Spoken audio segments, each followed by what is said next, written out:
Good day everyone, I'm Hazel Anti Mendoza from Section D, and I'm with my partner Kim Sharon Corpus from Section B. So today we will be discussing about the topic that were assigned to us, which is the emphysema. So what is emphysema?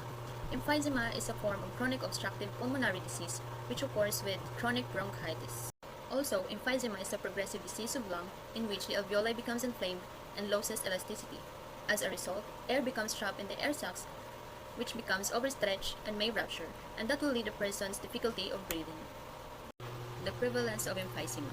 Emphysema as part of COPD or chronic obstructive pulmonary disease is an illness that affects a large number of people worldwide. In 2016, the Global Burden of Disease Study reported a prevalence of 251 cases of COPD globally. Around 90% of COPD deaths occur in low and middle income countries. COPD is the third leading cause of death worldwide, causing 3.23 million deaths in 2019. In the United States, it's approximately 14 million, which include the 14% white male smokers and 3% white male non-smokers. So in the Philippines, the extrapolative prevalence of emphysema is 634,130,000 based on estimated population of 8,624,697. So emphysema ranks 14th among chronic conditions that cause 30% of more limitation in major or outside activity. So there are three types of emphysema. First is the centrilobular emphysema, also known as the centriacinar emphysema. So this is the most common type, produces destruction in the bronchioles, usually in the upper lung regions. The inflammation develops in the bronchioles, but usually the alveolar sac remains intact. Next is the panlobular emphysema. So it affects both the bronchioles and the alveoli, and most commonly involves the lower lung. So this form of emphysema occur most often in the smokers. Lastly is the paraseptal or panacenar emphysema. So it destroys the alveoli and the lower lobes of the lungs, resulting in isolated blebs along the lung periphery. So it is believed to be the likely cause of spontaneous pneumothorax. Paraseptal emphysema occurs in older adults and in clients with inherited deficiency of alpha-1 antitrypsin. Moving on to the causes of the emphysema, first smoking, marijuana, vaping and e-cigarettes, alpha-1 antitrypsin deficiency. So this alpha-1 antitrypsin deficiency is a protein made in your liver to protect your lungs, cigarette smoke, air pollution, dust, and chemical fumes. So what are the clinical signs and symptoms? First, long-term coughing, wheezing, shortness of breath, especially during the light exercise like climbing steps, increased mucus production, abnormal mucus color such as yellow or green, ongoing fatigue, heart problem, trouble sleeping, and then weight loss. Other is the cyanosis around the lips, clubbing of the fingers, pitting peripheral edema, and noticeable nicotine stains on the hand. Moving on to the diagnostic and laboratory findings, first is the chest x-ray. The healthcare provider will take x-rays of your chest to look at your lungs. They'll compare your lungs x-rays of healthy lungs, which is not helpful in detecting the early stages of emphysema, but they are more useful in diagnosing moderate or severe emphysema. Next is the CT scan. A CT scan creates a 3D image of your lungs. It provides more detailed image than an X-ray. Next is the pulmonary function testing. The pulmonary function test measures how well your lungs inhale and exhale air. So this testing may include the spirometry. The spirometry uses a spirometer machine to measure the flow of air through your lungs. So it also estimates the amount of the air in your lungs. Next is the arterial blood gas or ABG.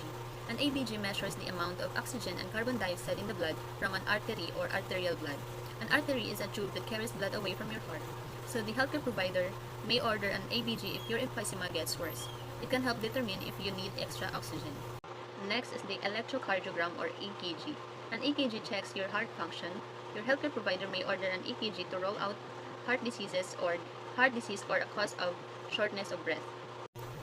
Last is the blood test and genetic test. So the healthcare provider may order blood test and genetic test to confirm alpha-1 antitrypsin deficiency as a cause of emphysema. There are things that can cause emphysema. One is the non-modifiable risk or the alpha-1 antitrypsin deficiency, which is caused by a genetic disorder. And then the second is modifiable risk, which includes smoking and then air pollutants. For the modifiable risk, smoking can cause inflammation in response to irritants, immune cells like neutrophils and macrophages. Then the release of proteolytic enzymes which causes the destruction of the elastin fibers. There will be an imbalance of proteases and antiproteases. And then it can lead to tissue damage of the alveolar walls. Then the alveoli will then lose its elastic recoil because of the destruction of the elastin fibers. Then it compromises the structural integrity of the alveoli, making them less resilient and more prone to collapse during exhalation. So in healthy lungs, during exhalation, air wheezes through the airways with high velocity, creating a low pressure environment in the airway. This is due to the Bernoulli principle, which is the higher velocity, the lower the pressure. So it then pulls the tiny airway inward, and strong healthy airway can withstand the pressure. It holds the airway open that allows air to escape.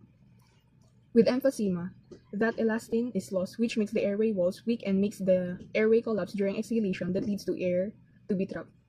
The loss of elastin makes lungs more compliant, meaning when air blows into the lungs, they easily expand. Then it can cause to breakdown of alveolar walls, and which is called septa. Without the walls, the neighboring alveoli collapse into a much larger air spaces, which means there is a reduced surface area for the gas exchange. Then it affects the oxygen and carbon dioxide levels, which happens in the acinus or the endings of the airway. There will be decrease in oxygen that causes tachypnea and hypoxia. Then the hypoxia can further lead to clubbing of the fingers. And for the non-modifiable risk, the alpha-1 antitrypsin deficiency is typically inherited in an autosomal or dominant manner.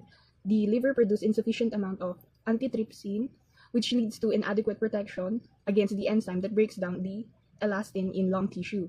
When the alpha-1 antitrypsin levels are low, neutrophil elastase and enzyme release during inflammation. And then this enzyme breaks the alveolar walls. Then the proteases goes on, as there is also an imbalance of proteases and the antiprotease and breakdown of alveolar walls. So, and in further it can cause hypoxic vasoconstriction. So the destruction of the elastin fibers of the alveoli can lead to hypoxic vasoconstriction and can cause the alveoli to recoil properly, and it can cause the bronchial collapse in expiration. If one area of the lungs has a poor gas exchange, then the blood vessels in that area undergo vasoconstriction. Then the blood goes to the area with a better gas exchange. It is great if the hypoxia is localized in one area, but when a large area of lungs are exchanging oxygen, the too many blood vessels and if there are too many blood vessels involved, it can cause pulmonary hypertension. The pulmonary hypertension, and then it means that it is more work for the right side of the heart to pump blood into the lungs, which causes it to enlarge, or it is called the cor pulmonale, or the right-sided heart failure. The breakdown of the alveolar wall causes the hyperinflation of the alveoli, and then the bullae will form adjacent to the pleura. So the continuous air trapping and high intrapulmonary pressure facilitate the formation of the bullae, which are large air spaces adjacent to the pleura. These bullae are susceptible to rupture, leading to spontaneous pneumothorax, a condition in which air escapes into the pleural space, causing lung collapse, and it can be confirmed by an X-ray examination. Moving on to the medical management, first, improve ventilation, remove bronchial secretions, promote exercise, control complications, and improve general health. So for the surgical management, lung volume reduction surgery. In this surgery, the diseased part of the lungs, 30%, will be removed so that the remaining healthy lung tissue can perform better. And then the balectomy, in case of presence of large bullae, it is performed through bronchoscopy. And lastly, the lung transplantation. So it is the procedure in which the diseased lungs totally removed and the donor lung will be transplanted. And for the nursing management, such as the oxygen therapy, breathing techniques, postural drainage, nebulization therapy, nutritional support, and patient education. Moving on to the prognosis. So this is the last part of our report. So the prognosis, emphysema is a chronic lung condition that involves the gradual destruction of the air sacs or the alveoli in the lungs, leading to the breathing difficulties. So the prognosis of emphysema can vary depending on several factors, including the severity of the disease, the person's overall health, and whether they continue to smoke or exposed to other lung irritants.